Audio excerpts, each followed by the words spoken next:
Ahoy mga ka-t-shirt! It's me again, Mike V, your t-shirt guy. And today, we will unbox another shoes. Kagaya ng sinabi ko last week, we have a 3-part special of shoe unboxing. Ito is one of my favorite shoes na nabili na hindi ko mabili-bili siya sa mga stores before kasi nagkaka-out of stock. So kung interesado ka kung anong Jordan shoes na naman ito, please stay tuned mga ka-t-shirt.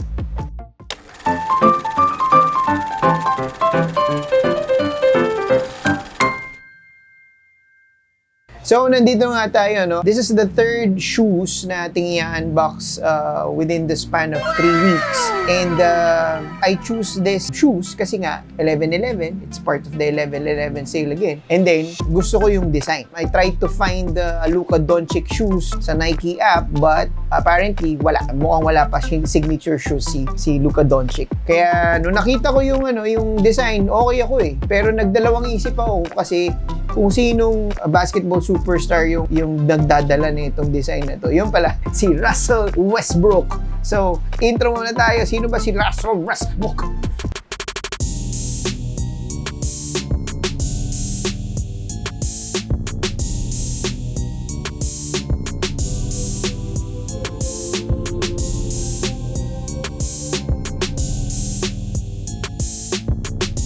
Ayan. So, nakita na natin kung sino si Russell Westbrook, also known as Russell Westbrick. Pero ngayon, gumaganda-ganda na ulit yung laro niya. No? Hopefully, he can continue that para he can help the Los Angeles Lakers to win the championship with LeBron James, di ba? Without further ado, let's open this big boy. Tingnan na natin kung wala bang damage or something. So, very excited ako dito sa design na to kasi kung yung Jordan 11 natin is a plain black and red. So, nakita nyo naman yung hardened shoes ko very technicolor ng mga bagay-bagay. So, ayan. Ngayon nga. So, ayan. Kitang-kita nyo. Gold and white. Gold and white siya na box. Yun, oh. So, this is a Russell Westbrook Jordan 1 Take 2 PF. Orange, white, and black, I think. Diba? So, ito yung logo ni Russell Westbrook. Yan. And then, makikita nyo dito, syempre, si Jumpman. Nandiyan talaga si Jumpman. Pag wala si Jumpman yan, hindi yan Jordan, syempre.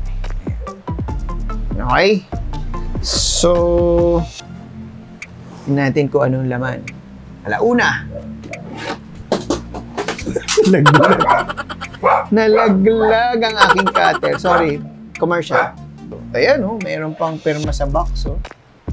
Oh, kitang-kita niya, no? Di ba?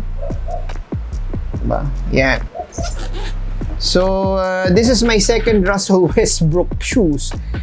Hindi ko talaga, I'm not a super fan of Russell Westbrook. Pero, yung mga shoes niya, parang it was meant to me. Parang yun ang parati ko nagugustuhan when it comes to the design. So, tingnan na natin yung loob. Oh! Diba? Ayan. This is Russell Westbrook Jordan Take 1 2 PF. Ayan. Diba? Kita-kita niyo yung design ng sapatos napaka-colorful and napaka-artistic, no? Makikita nyo dito, parang may Ultimate Warrior pa na, if you know Ultimate Warrior, siya yung a wrestler, no? Ng mga 80s and 90s. So, napakasikat ni Ultimate Warrior. So, kaya siguro naging catch-on ko siya. Kasi I'm a wrestling fan, for all you know. And then, meron siyang logo. Meron siyang logo dito ni Westbrook. And then, yung kanyang midsole dito sa ilalim, no? Napaka-artistic din talaga. And makikita nyo dito for friction purposes, kaya may mga rough edges dito. So, mas madali siya kumapit dun sa mga makikita natin sa mga flooring, no? ng basketball court. Kaya napakaganda talaga. And yeah, napaka-artistic and you have your holographic tongue. So napaka-artistic talaga. Very well designed. And it's one of a kind, basically. Parang personality. Kasi yung Jordan shoes kasi, kapag may mga cover athletes sila, they make sure na yung kanilang personality is inside of the shoes. So, napakagandang memorabilia to kay Russell Westbrook. No? And an opportunity rin to at least somehow get and snatch a very well-designed product. Ayun, kita niyo yan, di ba? Oh, di ba? Kitang-kita niyo naman, napaka-artistic, no? Kumbaga, popogi ka palalo, di ba? Kita niyo yan, no? Yan, oh, meron pang ganito sa kanyang upper. And hindi ka tinipid ng Jumpman na logo. Meron ka dito, di ba? So, and meron ka pa dito. O, hindi ka tipid, di ba? Alam na Jordan yan kasi maraming Jumpman na logo, di ba? So, ang texture niya is, ito, parang tela siya. Hindi siya parang tela talaga siya. And itong rubber finish na parang basketball, yung basketball talaga na texture niya. And then, itong design niya pala dito is based on the logo. No, naka-pattern siya sa logo na pinaulit-ulit lang. So, napaka ganda talaga. Then, medyo matigas siya sa loob. Hindi siya yung kagaya nung isang Russell Westbrook na shoes na meron ako na sobrang lambot. Kahit tumayo ka ng ilang oras, hindi sasakit yung paa mo. Pero nung kay Harden, nung Harden Volume 2 ata yun or Volume 3 na shoes, napaka sakit sa paa, sakit sa binti. Dahil nga, hindi nga siya pang matagalan dahil napakatigas ng kanyang nasa loob. Pero ito, parang same lang din naman sila. Ayan, di ba? So, if you want to get this kind of shoes, so go to Nike app, no? Meron pa rin siya. So, ngayon, magkano ba to? No? This is amounting around 5,000 pesos. So, 5,000 pesos siya without the sale.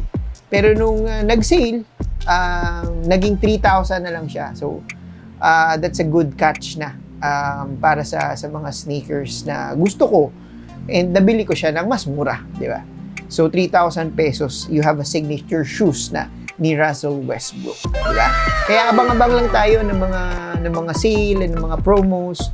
So, if you wanted to download the Nike app, it's very available sa Play Store and I think sa App Store, no?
So, nandito na nga tayo sa ating outro. This is last unboxing na natin dun sa series natin na 3 weeks special or 3 weeks series natin ng unboxing of shoes. No? Hopefully, you can have one ng mga shoes na in-unbox natin and ni-review natin. If you want to have another review ng isang mga sneakers, no, kindly message or comment down below para malaman natin if it will fit for our future unboxing din. No? Tingnan natin kung kaya nating bilhin and kaya nating i-unbox. So, yun lang. Maraming salamat and malapit na Christmas, guys. Take advantage of the holiday season and buy what you want and buy what you need, basically. Maraming salamat and see you next week for another T-Shirt Guy vlog.